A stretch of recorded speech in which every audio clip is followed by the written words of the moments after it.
Welcome to 2024. We are going to talk about the Seattle Mariners New Year's resolutions for this year, as well as our favorite moments from 2023, and then we'll reflect a little bit on the Mariner Mojo channel as a whole. Welcome to episode 48 of the Hit It Here podcast, part of the Bleav Network. I'm here with Joe, and Joe, Happy New Year, man. Happy New Year, Colton. Happy to be here. Totally on January 1st, as we know so well. It's unbelievable. You know, we're already in the new year. It went by in a flash. Wish there was a bit more, I think, pertinent Mariners news to talk about. Nothing really happened since the Mitch Garver signing. There was no, New Year's Eve shenanigans that Jerry and co wanted to pull off like they pulled off on Christmas Eve, but that's okay, right? Because, I mean, sure, I guess, the night is young. The night is young for some people.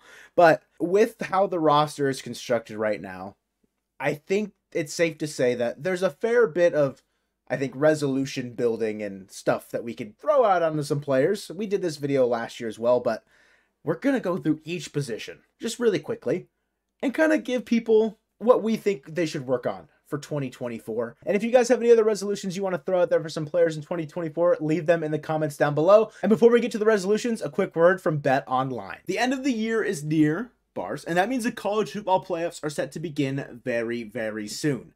The teams have not taken any time off likely in preparation for these bowl games. Just like Bet Online hasn't taken time off during the holiday season.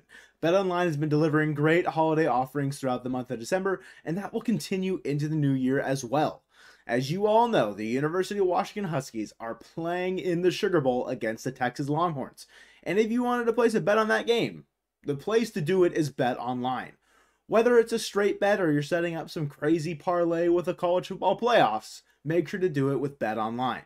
They've got you covered with all the up-to-date sports wagering info and news available on mobile and desktop. And BetOnline is super accessible. And when you head over there to get into the action, make sure to use promo code Bleav, that's BLEAV, for a 50% match on your first deposit. Remember, BetOnline, it's where the game starts. And Colton, I'm going to pass the baton over to you. What position would you like to start with in terms of who we're giving a resolution to right now? I mean, I feel like we'll just go, around the horn, start with catcher, position number, well, I guess two, but, Sure. All right, we'll go with pitchers at the end here, but Yeah. start with catcher. Let's talk a little bit of Cal Raleigh. Do you want to start? You want to give the first resolution? You want me to? For me, I'm just like, I think you would agree with this. For a resolution for Cal, just try and stay a little bit healthier. Keep that thumb just in a straight jacket. Keep it just protected. Maybe not a straight jacket. That's not the word. As stable as it can be. Put it in like a pillow. Make sure it's got its own little like when you're sleeping at night, like get it its own little like pillow. Like it needs its own little rest area. Okay? His health, I think, is one of the probably second or third most important on the team in 2024. So Cal, just keep the thumb healthy. If I had to, I'm going to pick something a little bit different just because I don't want to say the same thing. I want Cal to just be a little bit more consistent from both sides of the plate. You know what I mean? We see Cal, he's been good. Don't get me wrong. We know he's probably going to hit 30 home runs again in 2024. I'd like to see him maybe bump his average up to like 240, 250-ish. It might be raising the bar a little high. Mm-hmm. But I think from the right side of the plate, I'd like to see Cal kind of take that next step into being more of an everyday guy from both sides, where you don't necessarily, you don't need to platoon Cal. You don't. No. But I would like to see a little bit more power out of his right-handed swing. And I think overall, Cal is a centerpiece for the future of this Mariners team. Just like to see a little bit more out of him. Do you want to talk backups? Do you want to talk Seby Zavala, or do we not care? Don't care. I think as far as starters, it's going to be the starters. For Seby Zavala, hit the baseball. I think that's pretty standard for a resolution for a lot of the backup guys. Fill your role properly as they will. We're moving over to first base with Ty France. And I think it's going to be a pretty everyone's going to be in agreement on what a resolution for Ty in 2024 will look like. And it's just, get back to your old self. Don't suck. Yeah, right? Get back before Sheldon Noisy ran into your arm, pretty much. Don't get beat by a lot of the high pitches, he was getting beat a lot at the top of the zone, and it's just, get back to what he was able to do in the past. I don't think that's too much to ask for Ty, and if he's back to hitting 280 in 2024, you can, check off that you had a successful New Year's resolution, taken care of. Do you have anything you want to add on to Ty, or is it pretty much just that simple? That, but I also just want to see him hit for some more power. We need to see the 20 to 23 home run guy again Yeah. out of Ty France. What did he hit last year? 12? 12, yeah. Like, that can't happen if you're a first baseman, especially with how much he was struggling in other parts of his game. Aspects, thank you, not assets. Parts of his game, aspects of his game. He wasn't getting on base as much as he was in the past. He wasn't making as much solid contact. If you're able to get Ty France back to becoming a right-handed power bat in the middle of your lineup, and don't get me wrong, he was never a guy that was going to hit 40 home runs. Yeah. But a guy that can hit 20 plus consistently would be a huge boost to this Mariners lineup. I'd like to see that out of Ty.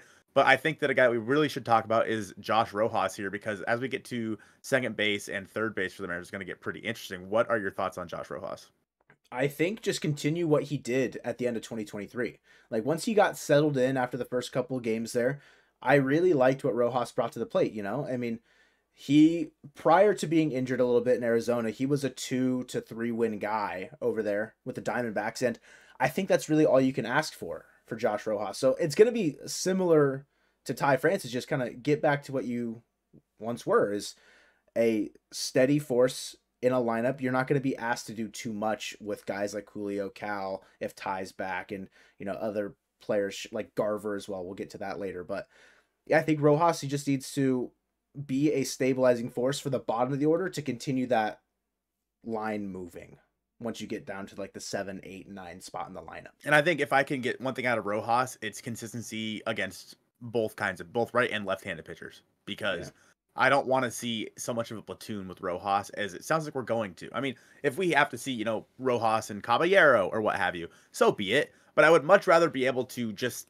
have second base locked down by one guy and maybe platoon over at third base with Luis Urias. Yeah. I'm not sure which guy I trust more, if I trust Urias or if I trust Rojas more. Mm-hmm. And obviously there's still time for something to change prior to opening day. I think that if we can get Rojas in there, because I think he hit relatively okay versus lefties towards the very end of the year, did he not? Mm-hmm. No, he was hitting pretty well just overall. Yeah. And so if he is more that guy, like you said, prior to his injury problems, if he's that 2-win guy, that's a fantastic upgrade over Colton Wong over there at second base.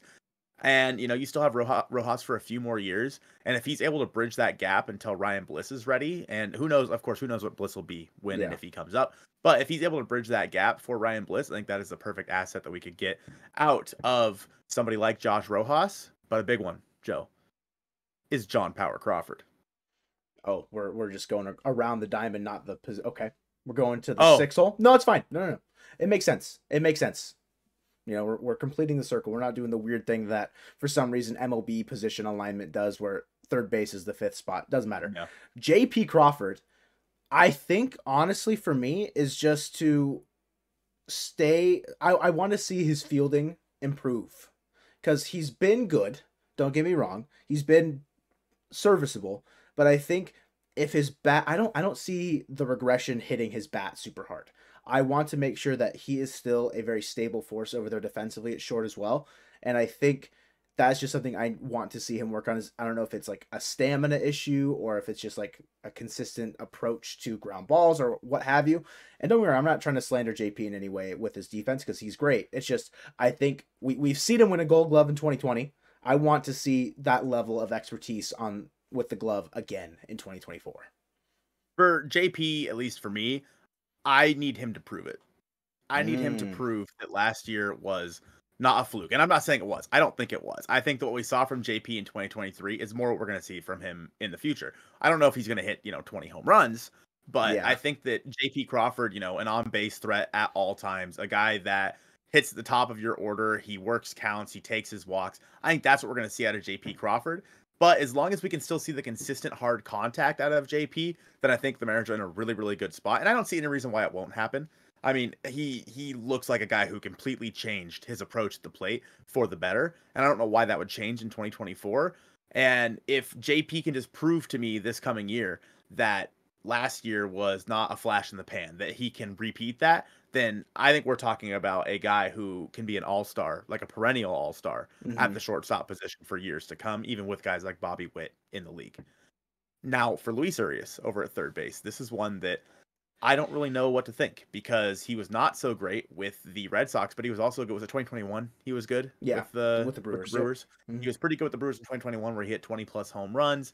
And I think that with Luis Urias, I just need him to be serviceable. I don't need him to be, the greatest third baseman to ever live, but I need him to be at least replacement level. That's my resolution for him. Be replacement level at the very least, and still play some decent defense like we saw out of Gino in 2023. Because I mean, what we saw out of Gino was crazy defensively.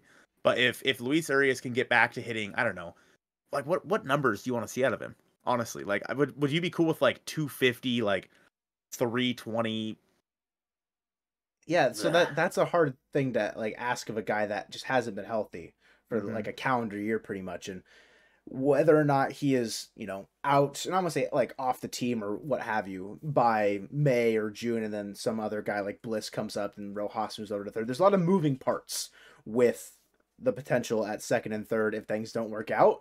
And I don't even want to project for Luis Urias in terms of stats.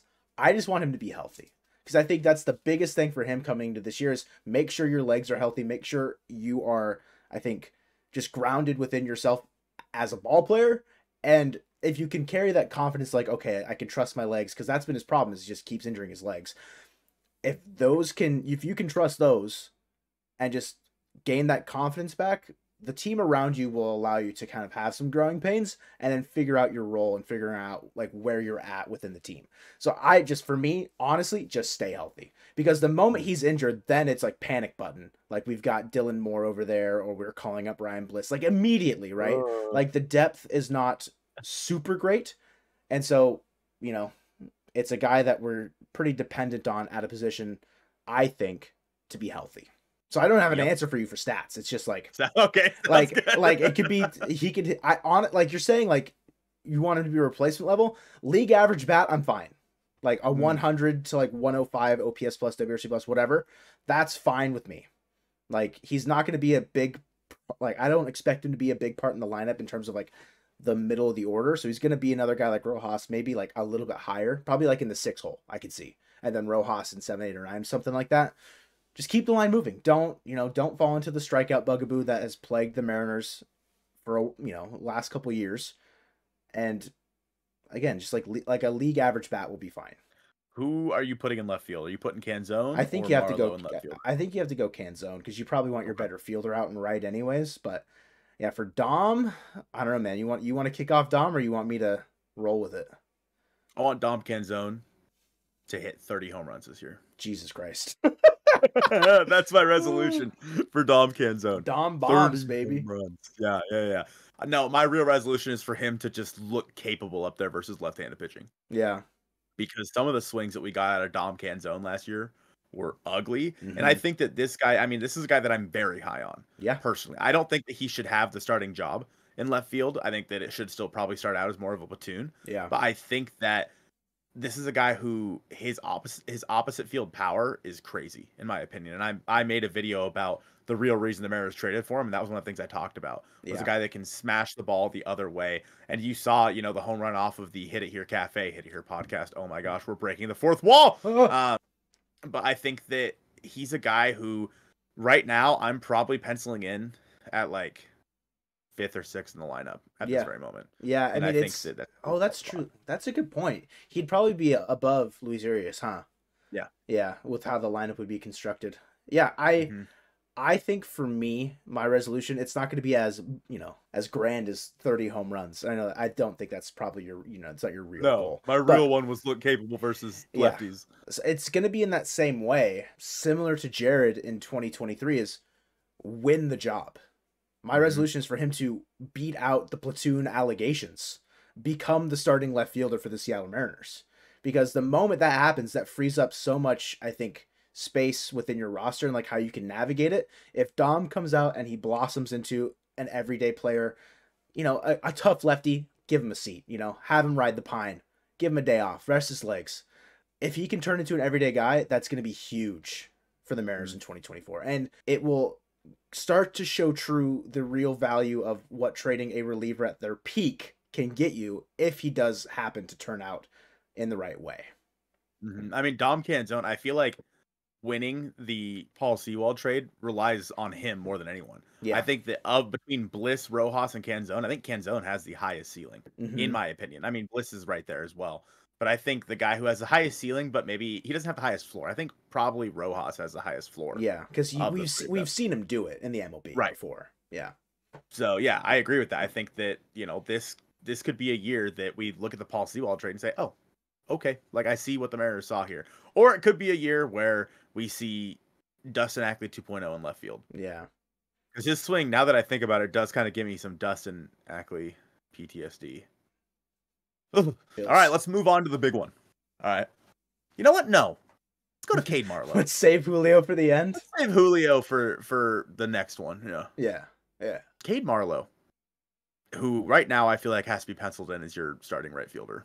Him or Zach DeLoach, but I'd probably give it to Marlowe right now as well. My resolution for Cade Marlowe is to cut down on the strikeouts / don't suck.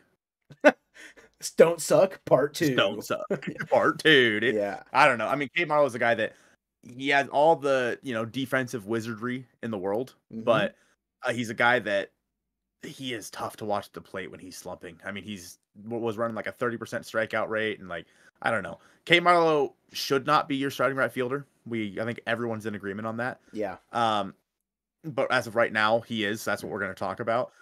You know what? No, my resolution for Cade Marlowe is to be a bench guy. What a turnaround for Cade Marlowe here from you. For me, I think it's going to be akin to the same idea of like being a bench guy. Do the best that you can in your role. If your role is just going to be the defensive outfielder that's starting against right-handed pitching because the platoon is there, go be the best version of that you can be. Because that's all we can really ask for a guy that we have super low expectations for. And I think that, if he goes out and plays great defense out in right field, and maybe he struggles every once in a while, but he runs into a ball like he did against Carlos Estevez. Like there's value in Cade Marlowe. It's just if he gets in his own head about his performance, that's gonna immediately probably start to derail like his defensive abilities and like his actual value. So just like be true to yourself for Cade, because like that's all he can like do for the Mariners in 2024. My God, that was so inspirational. Thank you so much. I might cry. Julio Rodríguez. All right. Yep. Man, this is tough for a guy who was, what was he in MVP voting? 4th, I think. 4th? Was he 4th? 5th? Was he 4th? I don't remember. Doesn't matter. I know it's the two twins, Jesus. The Whoa! 2 Rangers. And then obviously Shohei. Well, while you look that up, Julio Rodríguez, what I want to see out of him, and my resolution for him is to play a season from start to finish consistently. I don't want to see Julio go through these deep, dark periods where he's one of the worst hitters in your lineup in 2024. Because there were times in 2023 where he looked that bad. And if it wasn't for the month of August, Julio would have had a really bad year. Like the month of August propelled him into this MVP voting. And I think that what we saw out of Julio in 2023 was the growing pains of, the league starting to figure you out a little bit. And he eventually adjusted back. But I want to see that adjustment last an entire season, more so than like the latter third of the season from Julio. I think there is that fear that he is a warm weather player starting to set in, because struggled at the beginning of 2022. Obviously, that's his like debut, beginning of his rookie year. So that's probably where you cut him some slack. If that continues again in 2024, because he struggled at the beginning of 2023, if that continues for 2024, then the dark thoughts will soon return, kind of a vibe. But for me, my resolution for Julio Rodríguez, we're gonna brush past it. Don't even bring it up. Honestly, dude, it's top 3 in MVP voting. That's just finish top 3. And okay. It's the same thing that you're saying, just a different way to like value it, because you're saying finish this, start to finish the season. If he did that in 2023, he's probably top 3 in MVP voting, because he did finish 4th behind Marcus Semien, who got 3rd, and he placed ahead of Kyle Tucker. Both guys had phenomenal seasons, right? So Julio finished top 3. I was gonna be bold and just say win the MVP, but I kind of I backed down. Let's talk about Mitchell Garver really quick. By the way, guys, he's a part of the Mariners. That was not a fever dream. Designated hitter for the Seattle Mariners. I feel like you and I are going to have the exact same one, because how could we not? You want to say it on 3? Yeah, I'll try to say it a little before, because the countdown's not going to be even. Sure. Go ahead. Okay, right. 1, 2, 3. Stay healthy. Stay healthy. Yeah. Please just play 120 plus games for the love of God. Because if you do, you are probably an all-star. And he's shown that throughout his career. When he has been healthy, he's been damn good. It's just getting this dude healthy is seemingly impossible. And if Mitch Garver can stay healthy, he is going to be a force in the middle of that lineup that I think, you probably have him hitting in the 4 spot right now, in my opinion. Yeah. And then I think that as your everyday DH, that's what you need to see out of him. So moving on to the bullpen. Where do you want to start with the bullpen? You just want to do like a whole thing, or like I think let's talk about like Munoz, Brash, and then we'll just talk about like, maybe we'll both pick a guy, How about who do you want? You want Brash or Munoz? I'll take Brash. All right, I'll take Munoz. I'll start Munoz. Yeah. I just need him to be consistent. That's all I want. I need him. No, you know what? No, I need him to become the lockdown guy. I need Andres Munoz. His New Year's resolution needs to be a top 5 reliever in baseball. Thoughts? I mean, I'm right there with you. He's a guy. He has the stuff. No, he has the stuff, and I don't want to say the spot is open, but it's been missing since they traded Paul Sewald, pretty much. Mm-hmm. And albeit the bullpen was just fine after they traded him, but like you can tell each time there's someone out there, like there's not that aura like that we had with Paul on the mound. It felt like, you know what I mean? Like not the lockdown guy. Right. Yeah. Yeah. And, sure. And for me, my resolution for Matt Brash is to go become the lockdown guy. I'm just kidding. Wow. No, it's a competition. No, for Matt Brash, I honestly, dude, just stop walking people. Just trust that you've got some of the most elite stuff in the MLB every single time you're on the mound. And I know it's not that easy because I'm sitting here and not standing on a pitcher's mound, throwing sliders with 18 feet, Jesus, 18 inches of horizontal run and 101 up at your chin. But like, trust that you are like, you're the slider god for a reason. I think if he can figure out how to maintain his confidence on the mound, the command is just going to go with that as well. Like it's going to go hand in hand. So for Brash, just know that you're that guy, basically. Mm-hmm. So for the bullpen as a whole, what do you think? Just consistency?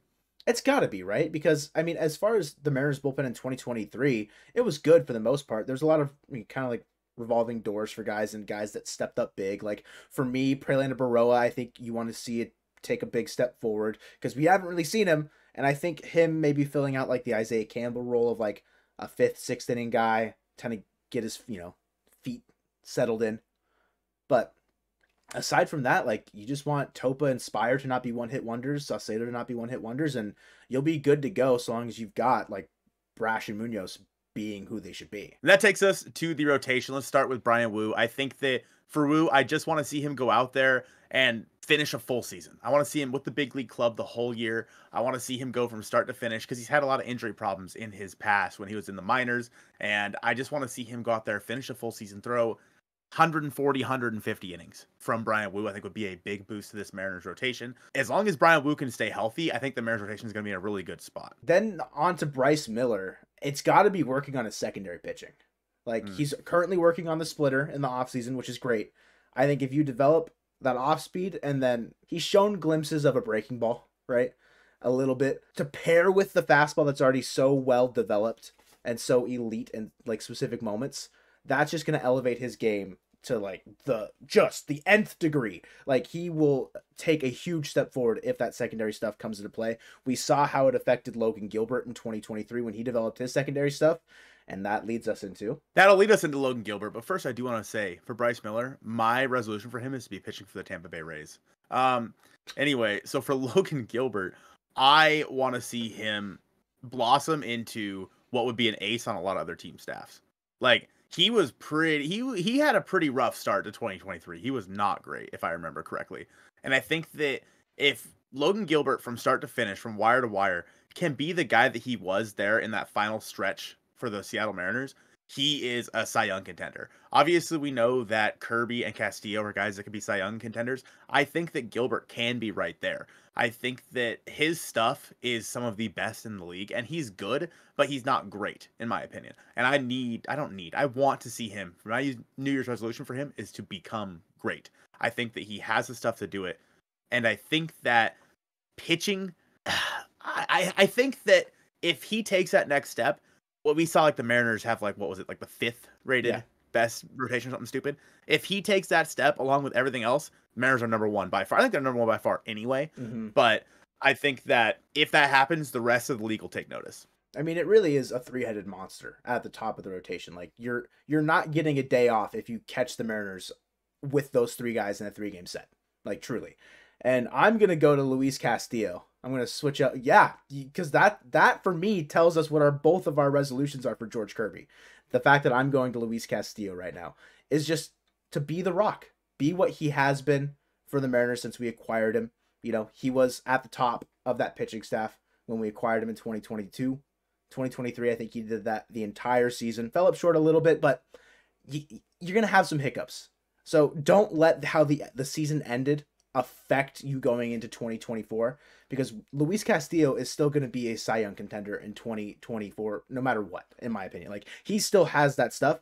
So just continue to be who you were in 2023 and everything will be great, because the guy that you had behind you, I think, is now going to ascend. My New Year's resolution for George Kirby, because Joe is telling me it needs to be, is for him to win the Cy Young. Correct. I think that George Kirby is one of the best pitchers in the league. He's healthy, and he goes out there, and nobody wants to face him. You know, he can locate. He's not going to walk a bunch of guys. Honestly, my New Year's resolution might be for George to walk a few more guys. So he doesn't get hit around as much? Because everyone knows he's going to be in the zone. So maybe seeing George out of the zone a little bit. I'm not talking all the time, but every once in a while, stop nibbling so much and kind of maybe go a little like an inch out, you know? So guys maybe chase a little bit more.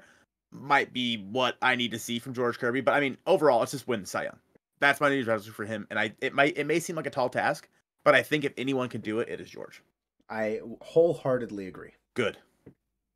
So what was your favorite moment this year, Joe? My favorite moment in 2023, I said in our last live stream of the year that it was Tom Murphy's go-ahead home run against the Rays in that series at the end of June, early July, because we were there, you know, a lot of good vibes. But I think for me, it's JP's walk-off against the Rangers towards the end of the year. Like, because I was reacting to it live because it was my task to record the post-game recap, and I chose to do it a little differently, just like for whatever reason. And it ended up being the perfect game to react to towards the end of the year. So JP's walk-off to keep the season alive, I think that's a pretty sound answer for me. Mine has to be the win over the Royals on August 26th, 27th, whatever day that was. And we were all sitting out in the J-Rod squad for the Mariner Mojo meetup with a bunch of you guys, and the Mariners won that game to take over sole possession of first place. It was such a cool moment. I really enjoyed hanging out with everybody and, you know, just watching the team that we all love, the team that we're covering right this very second, propel themselves in their first place. The vibes were immaculate. It just felt like they were going to go on this magical run. Obviously they didn't, but it was in August when things were going so freaking well for the Mariners. It just, everything was amazing. And that the euphoria of just seeing the Mariners flag be in first place was just, it just hit different. I think a good runner-up would probably be like the Teoscar Hernandez walk-off against the Blue Jays. Yeah, I was screaming my head off just because it just felt right, you know. But I got to go with that win over the Royals. You know, I kind of forgot about the fact that it put them into first place. Like that that elevates that so much. And just a lot of things along with that game, you know. I mean, for those of you that were there, you guys remember the sunscreen incident, or the ice cream dripping everywhere, and just meeting a lot of you guys. You missed like 2.5 innings. For some ice cream. Yeah, it took forever. It was the longest ice cream line of my life, but it felt nice to get out of the sun. As for our favorite videos of the year, I have a couple that I want to mention here because I've really enjoyed making the spring training coverage one, the behind the scenes of spring training, and it's interesting because the videos that Joe and I are going to pick, they didn't do well, that they were really fun to record, and we really enjoyed recording them. So I would love to do something like that again, even if I know it won't do very well. It's just so much fun to record live content like that. Or when we did the trivia, we did trivia at the Mariners game, asking fans, you know, hey, who hit the walk-off home run to send them to the playoffs, what have you. That was another fun video. And then, of course, the one at the party at the pier that I did when I went down there and met Harold Reynolds and Cal Raleigh was also very cool. So, Joe, what was yours? I went actually a different route. My original pick was, you know, the live one that I did with the Modesto Nuts playoff game that I just decided I was just going to go. And it was great, obviously, you know, seeing Lazaro Montes, Ty Pete, got to see Johnny Farmello. Like, it was cool, right? It was really cool. Got to see his first ever professional home run in person, which was really sick. But My favorite video that I made in 2023 was actually the signed Jung-Hoo Lee video. I really enjoyed the research that I did behind that one, and it kind of all came together in a very nice way. And I felt very proud about how that one ended up turning out. So that's actually my pick for my favorite video of the year. Yeah, I mean, even though the Mariners didn't sign Lee, that was a very, very good video. I know we weren't going to do it, but what was your favorite thumbnail? I mean, I said it in the the low what the break room, I guess, before we start recording. Is that what we call it? The break room? Like what are you talking about? Yeah, sure, we'll call it the break room. The green room, I think, is what they call it in film. My JP Crawford is the most underrated shortstop in baseball. That thumbnail where it just says leader in like white, kind of like fluorescent lights, and he represents the A. It was such an easy thumbnail to make because it's just a black sky, but like the way it all came together, I felt it just ended up being so perfect. My favorite was definitely around the trade deadline when I was like, should the Mariners buy or sell? And I had a picture of Shohei Ohtani in a Mariners uniform and then a picture of Julio Rodríguez in a Pirates uniform. Yeah, that was certainly a thumbnail of all time on that one. That one I thought was so funny. But no, seriously, guys, we greatly appreciate you guys coming along with us in 2023. It's just a start. I mean, this is the first full year that we were able to do something like this, and 2024 is going to be a big one for us. We'll definitely have some more Mojo meetups and try to interact with you guys a bit more and find new cool ways to do that. So thank you so much from the bottom of our hearts for everything that you guys did for us in 2023. And 2024, we're going to get after it. We appreciate you guys watching episode 48 of the Hit It Here podcast presented by Bet Online, and go Mariners.